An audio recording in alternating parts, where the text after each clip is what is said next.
याची सुरुवात करणार आहोत। आता इयत्ता 9वी मध्ये आपण संख्यांचे संच यांचा विचार केला होता।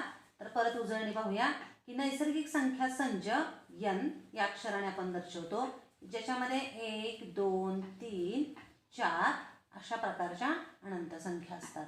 आता या नैसर्गिक संख्येच्या संचामध्ये नैसर्गिक संख्या संच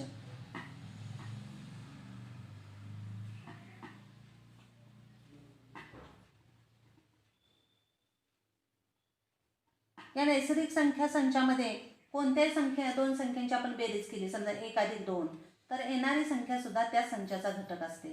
कोणत्याही दोन संख्यांचा गुणाकार केला, समजा 2 × 3 6, 6 ही संख्या सुद्धा यांचा घटक असते आपण पाहिले। म्हणजे बेरीज आणि गुणाकारासाठी हा संच सत्य ठरतो। पण समजा आपण 2 - 2 असं केलं तर येणारं शून्य कुठं मांडायचं किंवा काय, तर मग शून्य आणि नैसर्गिक संख्या संच यांचा मिळून एक नवीन संच तयार झालाय की ज्याला आपण W या अक्षराने दर्शवतो।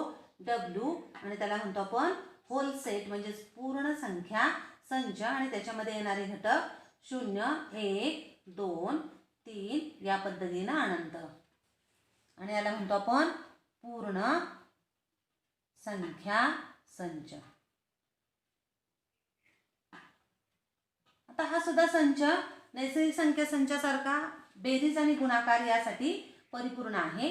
पण समजा या ठिकाणी आपण 3 - 2 घेतलं वजाबाकीमध्ये, तर 1 येतं, आणि 1 हा या डब्ल्यूचा घटक आहे। 1 हा डब्ल्यूचा घटक आहे। पण 2 - 3 घेतलं तर -1, आणि हे येणारं उत्तर या संचाचा घटक नाही, आणि म्हणून अशा ऋण संख्या मांडण्यासाठी पूर्ण संख्या संच आणि त्यातील संख्यांचा विरुद्ध संख्या यांचा मिळून एक परत संच आपण लिहिलेला आहे किंवा संच आहे, त्याला म्हणतो आपण पूर्णांक संख्या संच, सेट ऑफ इंटिजर्स। हा I या अक्षराने आपण दर्शवतो, आणि याच्यामध्ये येणाऱ्या संख्या बघा 0 1 2 3 अशा अनंत, आणि या बाजूला डाव्या बाजूला -1 -2 या पद्धतीने -3 या पद्धतीने आपण अनंत संख्या लिहू शकतो। म्हणजे याच्यामध्ये धन आणि ऋण संख्यांचा समावेश आहे। आता इथे जर आपण पाहिलं की हा सुद्धा संच बेरीज गुणाकार आणि वजाबाकी यांच्या बाबतीत सत्य आहे। यातले कोणतेही दोन संख्या घ्या, म्हणजे आता समजा 3 + 2 घेतलं तर 5 हा आईचा घटक आहे। अगदी 2 + 2 वजाबाकीच्या बाबतीत 2 - 3 घेतलं, -1 आहे, -1 सुद्धा हा आईचा घटक आहे। आता ठराविक भागाकार केले आपण, बघा हा संच बेरीज आणि गुणाकाराच्या बाबतीत सत्य ठरतो, हा बेरीज आणि गुणाकाराच्या बाबतीत सत्य ठरतो। वजाबाकी ठराविक ठिकाणी फक्त मोठ्या संख्येतून लहान संख्या वजा केली तर येणारं उत्तर W मध्ये येतं, आणि इथं सुद्धा बेरीज वजाबाकी आणि गुणाकार यासाठी हा संच सत्य ठरतो। आणि भागाकारासाठी विचार केला तर 8/4 = 2 हे येणारं उत्तर या संचाचा घटक आहे। पण समजा 4/8 केलं तर येणारं उत्तर 1/2 हा अपूर्णांक, हा या पूर्णांक संख्या संचाचा घटक नाही। हा बघा पूर्णांक संख्या संच। मग दिलेल्या संख्या धन ऋण आणि अपूर्णांक यांचा मिळून जो संच तयार होतो त्याला म्हणतो आपण परिमेय संख्या संच, आणि तो Q या अक्षराने आपण दर्शवतो। बघा इथे या अनंत संख्या आहेत, इथं अनंत संख्या आहेत, इथं अनंत संख्या आहेत, तसं परिमेय संख्या संचामध्ये पण अनंत संख्या आहेत। पण पहिली कोणती दुसरी कोणती हे आपल्याला सांगता येत नाही, आपण शोधतो त्या, कारण इथं जशी नैसर्गिक संख्या पहिली कोणती म्हटलं की 1च, तिसरी संख्या म्हटलं तर 3च येणार आहे, किंवा इथं सुद्धा पूर्ण संख्या संचामध्ये 2 पेक्षा मोठी म्हटलं की 3 येणार 4 येणार। तसं इथं आपल्याला हीच संख्या पहिली असं सांगता येत नाही, म्हणून 9वी मध्ये आपण जे संच प्रकरण पहिलं पाहिले त्याच्यामध्ये गुणधर्म पद्धतीने ज्या पद्धतीने लिहिले तशी इथं व्याख्या करतो आपण। परिमेय संख्या संच P/Q या स्वरूपाच्या संख्यांचा संच असतो की ज्याच्यामध्ये P कसं असतं बघा, P बिलॉंग्स टू I, म्हणजे P हा आईचा घटक असला पाहिजे। याचा अर्थ P ही पूर्णांक संख्या संचातला घटक किंवा पूर्णांक संख्या असली पाहिजे। नंतर Q belongs to I, Q हा सुद्धा आईचा घटक असला पाहिजे, म्हणजे Q ही सुद्धा पूर्णांक संख्या असली पाहिजे। मात्र एक कंडिशन आहे क्यू नॉट इक्वल टू 0, म्हणजे क्यूची किंमत 0 नको आहे. कारण कोणत्याही संख्येमध्ये 2/3 ही परिमेय संख्या म्हणू आपण, पण जर छेद 0 असेल तर आपल्याला अर्थ सांगता येत नाही किंवा ही अव्याख्येय संख्या आहे. आणि म्हणून कंडिशन काय आहे तर क्यूची किंमत 0 नको आहे. मग अशा ह्या ज्या परिमेय संख्या आहेत, मग बघा परिमेय संख्या नसलेल्या ज्या आहेत त्यांनाच म्हणतो आपण अपरिमेय. आता या परिमेय संख्येचा विचार आपण डिटेलमध्ये यानंतर करणार आहोत, पण हा परिमेय संख्या संच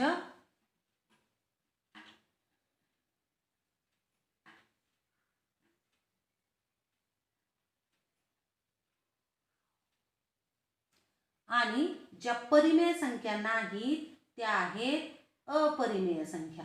ज्या परिमेय संख्या नाहीत त्या अपरिमेय संख्या. आता इथे बघा, आपण जर नैसर्गिक संख्या संचांचा विचार केला तर नैसर्गिक संख्या संचातली प्रत्येक संख्या ही परिमेय संख्या असणार आहे. बघा पटते का? समजा उदाहरणार्थ 3 ही परिमेय संख्या आहे का तर आहे, कारण ती आपल्याला p/q च्या स्वरूपात मांडता येईल का तर येईल 3/1. तसंच इथं सुद्धा एखादी कुठलीही संख्या पूर्ण संख्या संचामधली घ्या तर ती सुद्धा आपल्याला p/q स्वरूपात मांडता येते. इथं पूर्णांक संख्या संचातली पण संख्या घेतली समजा -4, तर -4 सुद्धा आपल्याला -4/1 या स्वरूपात मांडता येतं. आणि म्हणून -4 सुद्धा परिमेय संख्या आहे. म्हणजे याचाच अर्थ प्रत्येक नैसर्गिक संख्या ही परिमेय संख्या असते, प्रत्येक पूर्ण संख्या ही सुद्धा परिमेय संख्या असते, प्रत्येक पूर्णांक संख्या ही सुद्धा परिमेय संख्या असते. मग परिमेय संख्या म्हणजे नक्की काय तर आतापर्यंत शिकलेल्या तुम्ही नैसर्गिक संख्या, पूर्ण संख्या, पूर्णांक संख्या, अपूर्णांक, म्हणजे इथं जसं 3/1 ही परिमेय संख्या आहे तशी 1/3 सुद्धा परिमेय संख्या आहे किंवा -1/3 सुद्धा परिमेय संख्या आहे. याचाच अर्थ परिमेय संख्येमध्ये नैसर्गिक संख्या येतात, पूर्ण संख्या येतात, पूर्णांक संख्या येतात, धन अपूर्णांक येतात आणि ऋण अपूर्णांक येतात. म्हणजे आता तुम्ही 7वी 8वी पर्यंत जेवढ्या संख्या शिकलेल्या आहात त्या सगळ्या परिमेयमध्ये येतात. पण ज्या संख्या या स्वरूपात मांडता येत नाहीत त्यांना म्हणतो आपण अपरिमेय. आता उदाहरणार्थ वर्गमुळात 4 ही परिमेय संख्या आहे का तर वर्गमुळात 4 म्हणजेच 2 आणि 2 म्हणजेच 2/1 या स्वरूपात मांडता येते, म्हणून परिमेय संख्या आहे. समजा वर्गमुळात 5चं वर्गमूळ पूर्ण वर्ग संख्या आहे का ही नाही. म्हणजे 5चं वर्गमूळ आपण भागाकार पद्धतीने 8वी मध्ये काढलेलं आहे, पण त्याचं जर भागाकार पद्धतीने उत्तर पाहिलं तर अखंडित अनावर्ती, म्हणजे खूप भागाकार संपत नाही. किंवा ही संख्या आता आपल्याला p/q स्वरूपाने मांडता येत नाही या पद्धतीने की p हा आयचा घटक, इथे बघा p2 हा आयचा घटक आहे, q म्हणजे 1 हा आयचा घटक आहे आणि 1ची किंमत 0 नाही. तशी ही संख्या त्या स्वरूपात p/q स्वरूपात मांडता येत नाही, म्हणून ही संख्या परिमेय नाही, अपरिमेय संख्या. म्हणजे ज्या परिमेय संख्या नाहीत त्यांना काय म्हणतो आपण अपरिमेय संख्या.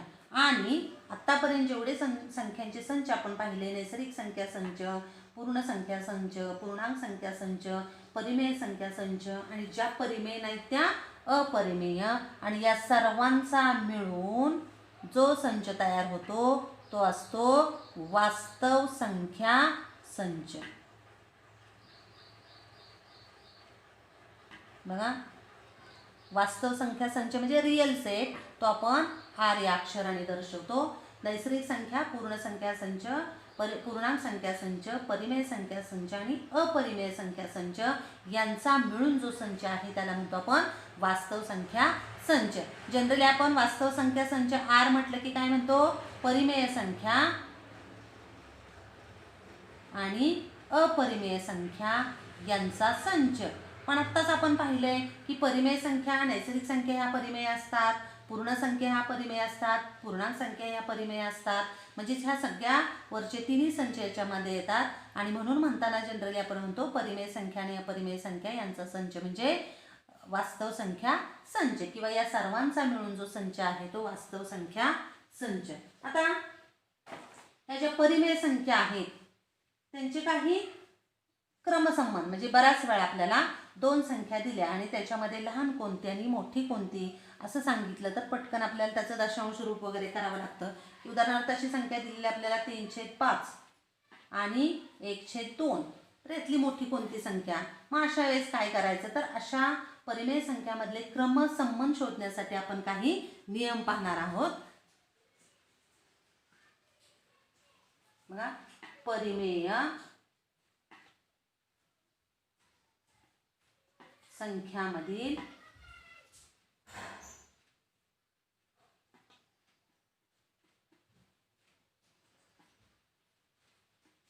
क्रमसंबंध.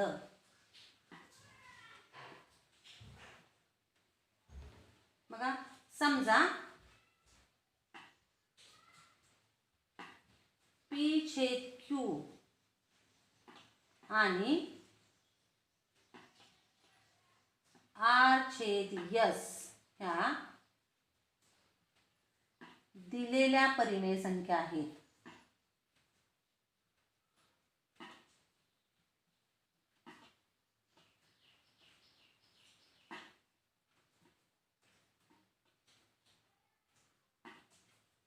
आणि इथं कंडिशन काय असणार आहे बघा, की Q ≠ 0 आणि S ≠ 0. कारण छेद जर 0 असेल तर त्या संख्येला अर्थ राहणार नाही. आणि मग पहिलं बघा, जर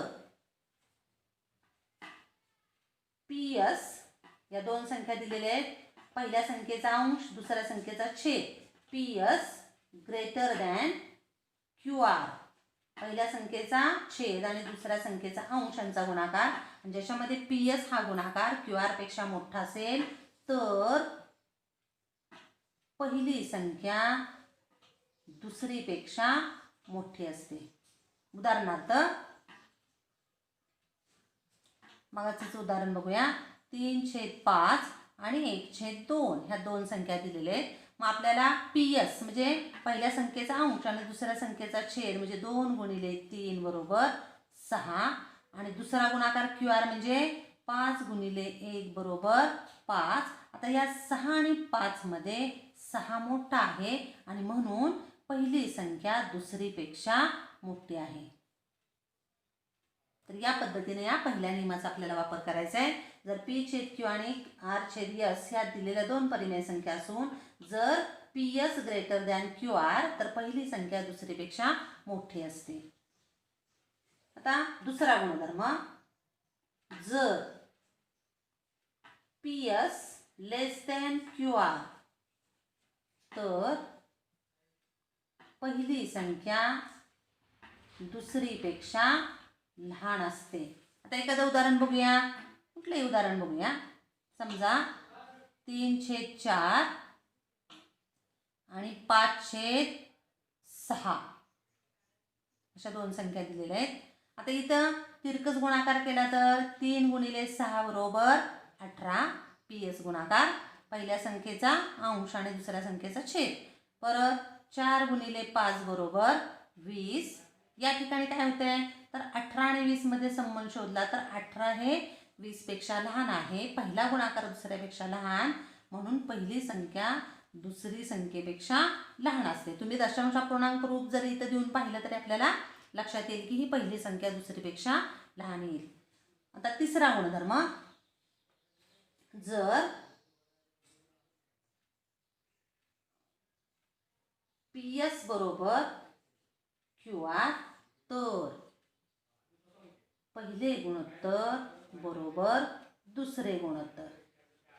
उदाहरणार्थ बघा, समजा 2/6 आणि समजा 5/15 या दोन संख्या दिलेल्या आहेत.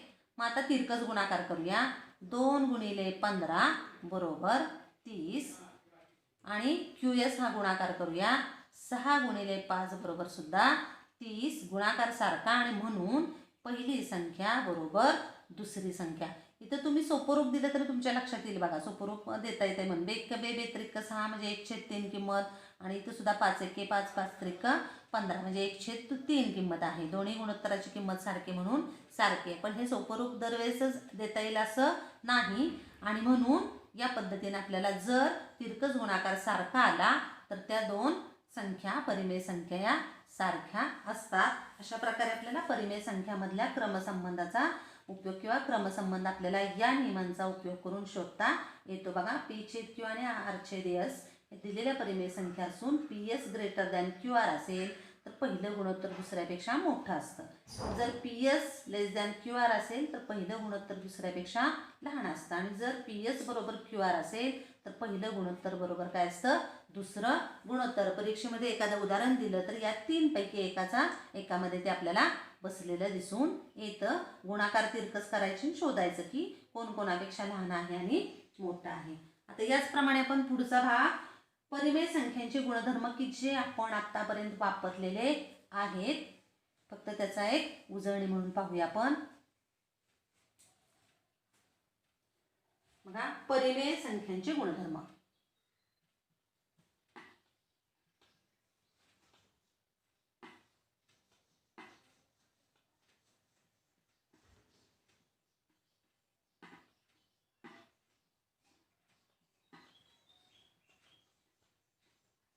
बघा, गुणधर्मांची नावं लिहूया आपण. क्रमनिरपेक्षता,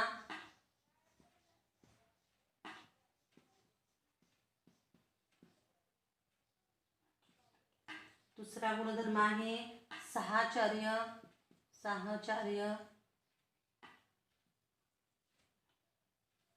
तिसरा गुणधर्म अविकारक,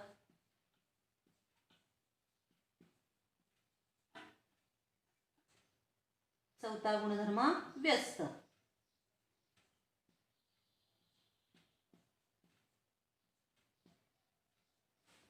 आणि हा आता समजा बेरजेसाठी वापरूया.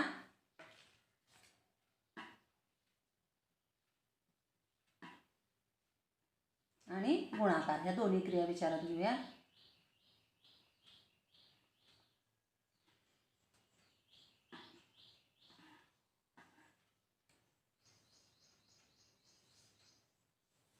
या पद्धतीने विचार करूया आपण. आता बघा, क्रमनिरपेक्षता बेरजेसाठी विचार करूया आपण. याच्या आधी सुद्धा आपण हा गुणधर्म बऱ्याच वेळा वापरलेला आहे. आता समजा बघा, ए छेद बी बरोबर काय असतं, बी अधिक ए. काय याचा अर्थ की समजा 2 अधिक 3 केलं काय, उत्तर काय येणार आहे 5. 2 अधिक 3 आणि त्याच्या 3 अधिक 2 स्थान बदललं तरी उत्तर किती येतं 5. म्हणजे 2 अधिक 3 बरोबर 3 अधिक 2. हा यालाच म्हणतो आपण क्रमनिरपेक्षता. म्हणजे क्रम बदलला तरी बेरीज बदलत नाही. गुणाकारामध्ये पण तसंच असणार आहे. बघा, ए गुणिले बी केलं काय बरोबर बी गुणिले ए. म्हणजे इथे बघा 2 गुणिले 3 गुणाकार 6च येतो आणि 3 गुणिले 2 केलं तरी गुणाकार सारखाच येतो. आणि म्हणून हा बेरजेचा हा क्रमनिरपेक्षता गुणधर्म की पहिली संख्या आणि दुसरी संख्या त्यातली दुसरी पहिल्यांदा लिहिली आणि पहिली दुसऱ्यांदा लिहिली तरी बेरीज बदलत नाही. किंवा इथं पहिली संख्या गुणिले दुसरी संख्या म्हटलं काय आणि दुसरी संख्या गुणिले पहिली म्हटलं तरी गुणाकार बदलत नाही. आता साहचर्य काय आहेत बघा, 3 संख्यांची आपण बेरीज करतोय तर त्याच्यामध्ये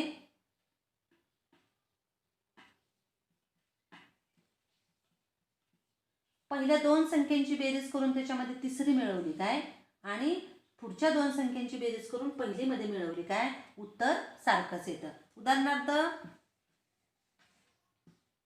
बघा, समजा 2 अधिक 3 अधिक 5 करायचे आपल्याला.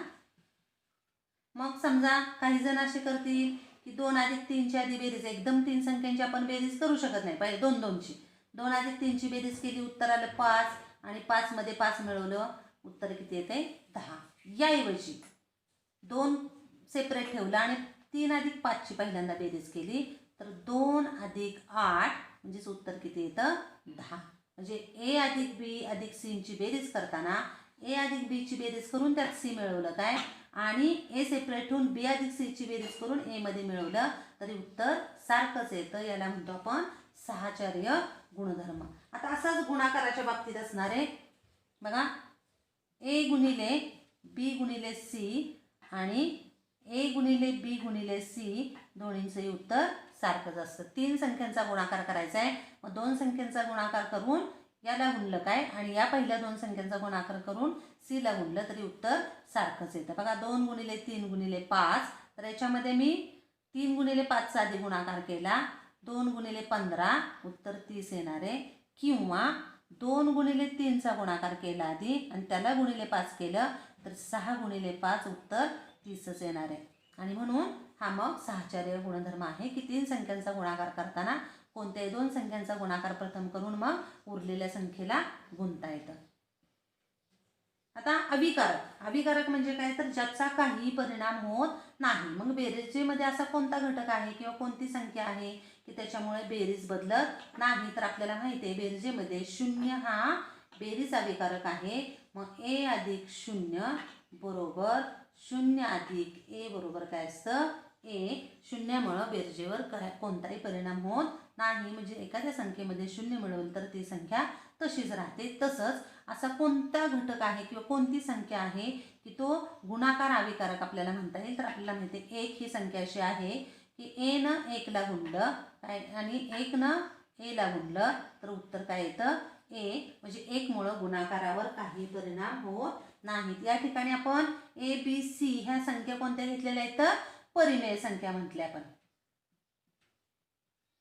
a b c परिमेय संख्या आणि त्यांच्यासाठी हे गुणधर्म पाहतोय आपण. आता व्यस्त संख्या म्हणजे काय बेरजेमध्ये, स्कॉलरशिपमध्ये पण तुम्ही शिकलेला आहात की बेरजेमध्ये दिलेली संख्या आणि त्याची विरुद्ध संख्या यांची बेरीज नेहमी 0 येते आणि मग दिलेल्या संख्येची विरुद्ध संख्या म्हणजे तिची बेरीज व्यस्त. मग आता a ही संख्या आहे तर a ची बेरीज व्यस्त काय असणार आहे, वजा a आणि त्यांची बेरीज नेहमी काय येते 0.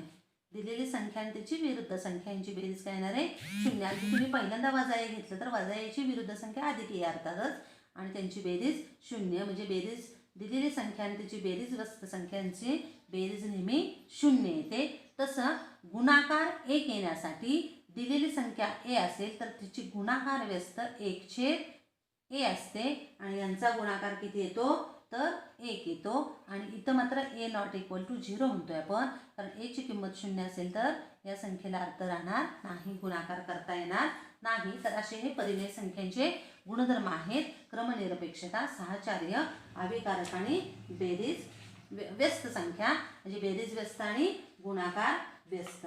आता आपण परिमेय संख्या पाहिलेल्या आहेत. मग परिमेय संख्येचं जे दशांश रूप कसं असतं तर ते पाहिलंय 8वी मध्ये, तर त्याची जरा उजळणी पाहूया.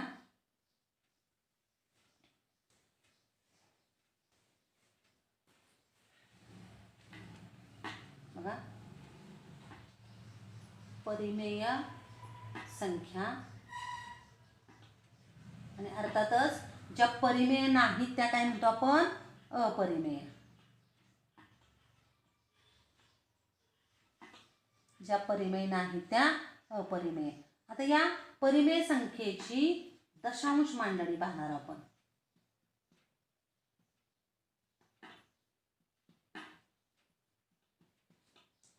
तर परिमेय संख्येची दशांश मांडणी कशी असते, आता उदाहरणार्थ समजा 5/2 ही संख्या घेऊया आपण. 5/2 घेतली तर 2 ने 5 ला भागल्यानंतर आपल्याला माहिती आहे 2 दुणे 4, 1 राहिला, पूर्णांक संपले.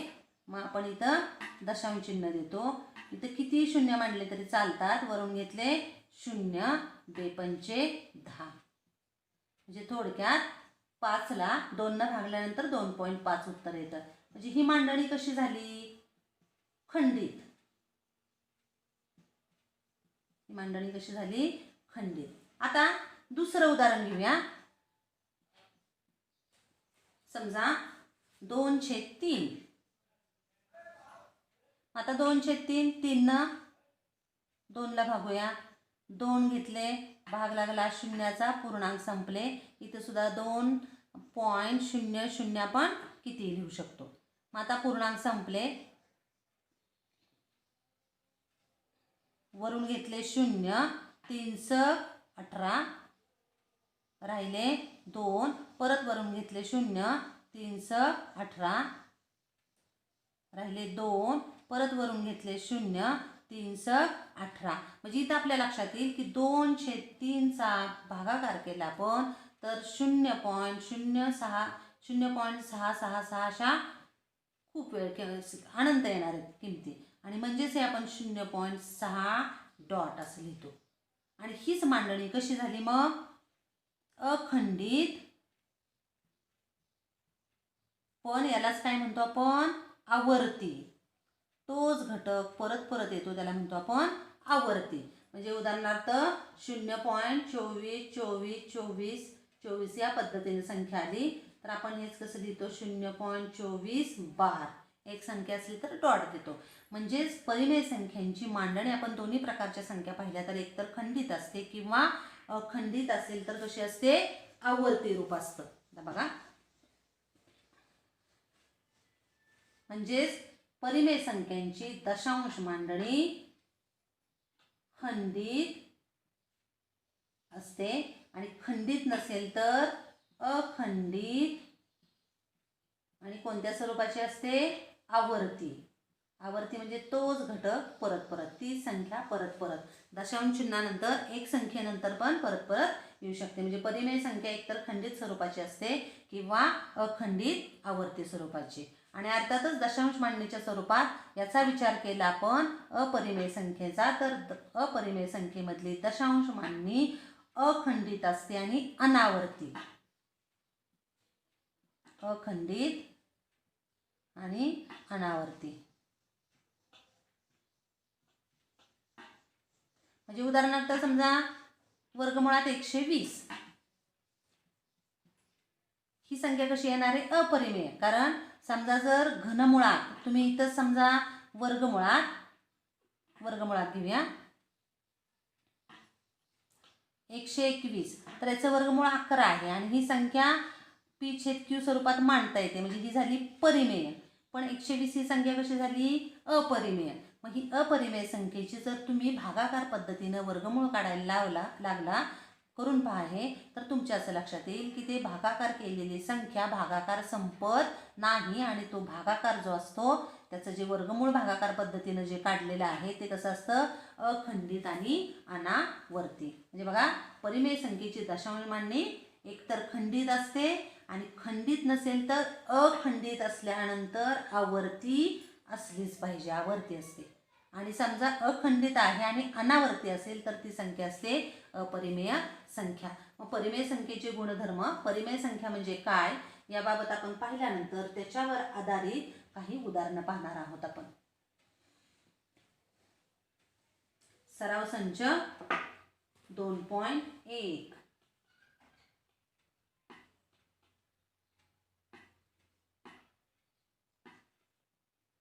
सराव संच 2.1 मधला पहिला प्रश्न बघूया.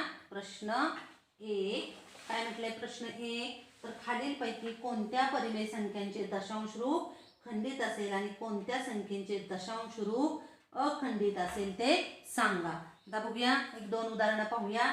पहिलं उदाहरण त्यातलं 13/5. प्रत्यक्षात भागाकार करावा लागेल आपल्याला. 5 ना 13ला भागतोय आपण. बघा, 1 घेतला भाग लागला शून्याचा, माहिती आपल्याला, नाही लिहिलं तरी चालतंय. मग 5 दुने 10, वजाबाकी केली तर राहिली 3, पूर्णांक संपले. दशांश चिन्हाच्या पुढे शून्य देऊ शकतो आपण. किती? इथे दशांश चिन्ह पूर्णांक भागाकार संपला म्हणून पूर्णांकातला वरून घेतले 0 आणि 5×30 तर बाकी 0 येईपर्यंत आपण करतो भागाकार. आणि म्हणून 13/5 बरोबर 2.6. आणि ही मांडणी कशी आहे? खंडित स्वरूपाची. दशांश मांडणी खंडित स्वरूपाची. अजून एक दुसरं उदाहरण घेऊया आपण. 2/11. बघा आता 11ने भागतोय आपण. 2ला 2 घेतले, भाग लागला शून्याचा, पूर्णांक संपले. इथं 0 देऊ शकतो आपण. वजाबाकी केली तर 2 राहिले, वरून घेतले 0. 11 × 1 11 वजाबाकी केली 9 राहिले, वरून घेतले 0, 11 88, 90 मधनं 88 गेले 2, मग वरून घेतले 0, परत हाच भागाकार येणार म्हणजे परत 11 एके 11, याचाच अर्थ 0 परत 18 18 18 येणार आहे. म्हणजे बघा केलं तुम्ही तरी इथं लक्षात येईल तुमच्या की 11 एके 11 राहिले 9, वरून घेतले 0, 11 88, वजाबाकी केली राहिले 2, असाच भागाकार म्हणजेच थोडक्यात 2/11 बरोबर 0.181818 म्हणजेच 18 बार. आणि ही मांडणी कशी झाली? अखंडित आणि कसलं स्वरूप आहे? आवर्ती, अखंडित आवर्ती स्वरूप. अशा प्रकारे आपल्याला दिलेल्या संख्यांवरून त्या संख्येची दशांश मांडणी परिमेय संख्येची खंडित स्वरूपाची आहे का अखंडित आवर्ती स्वरूपाची आहे ते आपल्याला या पद्धतीने भागाकार करून पाहता येतं. आता प्रश्न दुसरा बघूया आपण. काय म्हटले? परिमेय संख्या दशांश रूपात लिहा. आता 2 उदाहरण आपल्याला सोडवायचे, त्यातलं एक उदाहरण घेऊया आपण. प्रश्न दुसऱ्यातलं एक पहिलं उदाहरण घेऊया आपण. 127/200 आणि ही संख्या आपल्याला काय करायची? दशांश रूपात मांडायची. ही p/q स्वरूपात आहे, ती दशांश रूपात. कधी कधी दशांश रूपातली संख्या p/q स्वरूपात मांडायची. तो पुढचा प्रश्न आहे. आता आपण ही संख्या दशांश रूपात मांडूया. म्हणजे 200 आपल्याला 127ला भागायचं आहे. बघा 1 घेतला भाग लागला शून्याचा, 2 घेतला भाग लागला शून्याचा, 7 घेतले भाग लागला शून्याचा. पुढचे शून्य मांडले नाहीत तरी चालतात. हे दशांश चिन्हाच्या पुढे आणि शून्य मांडण्याऐवजी एकच शून्य आपण मांडूया सोयीसाठी. मग 0 भाग लागला शून्याचा, पूर्णांक संपले. आणि इथं आपण सोयीसाठी किती शून्य घेऊ शकतो? बघा भाग शून्याचा लागला 127. आता वरून घेतले 0. आता 200चा पाडा पण जर म्हटला तर 1270 येण्यासाठी पूर्ण 1270 येणार नाही 200च्या पटीत, पण 6चा भाग लावूया. 6 गुणिले 200 म्हणजे 1200, वजाबाकी केली 0, 7, 0, 0 राहिले 70, परत वरून घेतले 0, 200 त्रिक 600, 700 मधून 600 गेले, वजाबाकी केली तर 100, परत वरून घेतले 0 आणि 205 1000, वजाबाकी केली तर 0, 0, 0 आणि म्हणून 127/200चं दशांश रूप काय झालं? 0.635. आणि ही अर्थातच मांडणी खंडित स्वरूपाची आहे. आवर्ती नाही. खंडित स्वरूपाची मांडणी अखंडित असेल तर ती आवर्ती असते. तर या पद्धतीने पुढचं एक उदाहरण आहे, ते पुढची 2 उदाहरणं तुम्ही सोडवू शकता.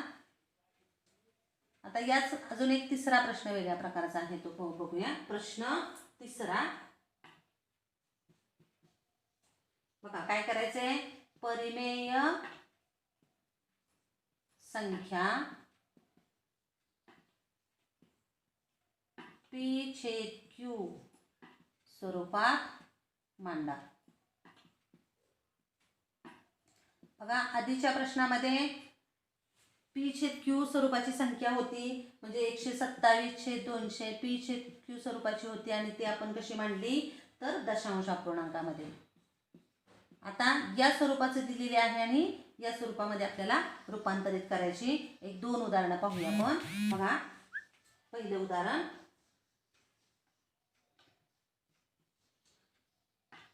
0.6 डॉट दशांश अपूर्णांक 0.6 डॉट याचा अर्थ काय? 6 6 6 असं आवर्ती मांडणी आहे. आता बघा पद्धत कशी सोडवायची? तर x बरोबर 0.6 डॉट मानू. एक घर आहे म्हणजे 6 6 6 असा अनंत वेळा येणार आहे. आता एक घर मला पूर्णांकात नेण्यासाठी मला माहिती आहे की 10 जर गुणलं म्हणजे हे थोडक्यात असं आहे. असं मांडलं तुम्ही, असं पुढं म्हटलं तरी चालेल. मग एक घर मला पूर्णांकात नेण्यासाठी मी दोन्ही बाजूला काय केलं तर 10 न गुणलं. मग बघा इथं ही महत्त्वाची स्टेप अगदी 10x बरोबर हे मात्र एक घर पुढं जाणारे अलीकडे येणारे 10 न गुणल्यामुळं 6 डॉट. आता या पदातून हे पद वजा करायचे. बघा 10x डाव्या बाजूंची वजाबाकी करूया. बरोबर 1x बरोबर 6.6 डॉट वजा 0.6 डॉट.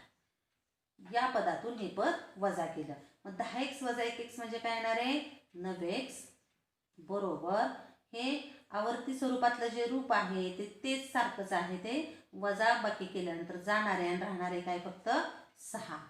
बघा हे असं असणार आहे. आणि वजाबाकी करताना इथं 0 राहणार आहे कारण 6 डॉट आणि हे 6 डॉट आहे. किती वेळा मांडलं तरी तेच अंक येणार आहे. आणि दशांश चिन्हाच्या डावीकडे मात्र 6 वजा 0 6 आणि म्हणून 6.0 म्हणजेच आपण 6 लिहिले. हेच तुम्ही x बरोबर 6/9. मला इथे सोपं रूप पण देता येईल. 3 न भाग जातोय. 3 दोन्ही 6 3 त्रिक 9 म्हणजे x बरोबर 2/3. पण x म्हणजेच काय आहे 0.6 डॉट बरोबर 2/3 आणि म्हणून बघा की 0.6 डॉट बरोबर काय मिळालं आपल्याला 2/3 म्हणजे दिलेली संख्या दशांश अपूर्णांकातली या p/q स्वरूपात आपण मांडली. आता असंच एक दुसरं उदाहरण बघूया. 0.37 बार. आता इथं जसं बघा एक दशांश घराच्या पुढं आवर्ती स्वरूपाची एक संख्या होती तसं इथं दोन संख्या. याचा अर्थ काय 0.37 अशी संख्या ही असणार आहे. मग आपल्याला इथं दोन घरं मला पूर्णांकात लिहायचे आहेत. आता त्याच पद्धतीने बघूया. पहिली स्टेप x बरोबर 0.37 बार.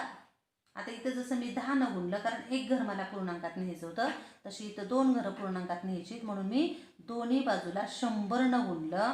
मग 100x बरोबर इथं मात्र 37.37 बार. बघा इथं 0.37 बार आहे. याचाच अर्थ काय आहे तर 0.37 म्हणजे असं हे बार असंच पुढं लिहिलं त्यानं. ह्यात 100 न गुणल्यानंतर हे 37 फक्त पुढं येत आहे आणि पुढं 37 बार राहणार आहे. आता या पदातनं हे पद मी वजा करते. 100x वजा 1x बरोबर 37.37 बार वजा 0.37 बार. मग आता 100x वजा 1x म्हणजे 99x बरोबर 37 आणि म्हणून x बरोबर 37/99. पण x म्हणजेच काय आहे पहिली स्टेप बघा 0.37 बार बरोबर 37/99 म्हणजे हे दशांश अपूर्णांकातलं रूप आपण p/q स्वरूपात मांडलं. याच पद्धतीनं पुढची 3 उदाहरणं तुम्ही सोडवायची आहेत. धन्यवाद.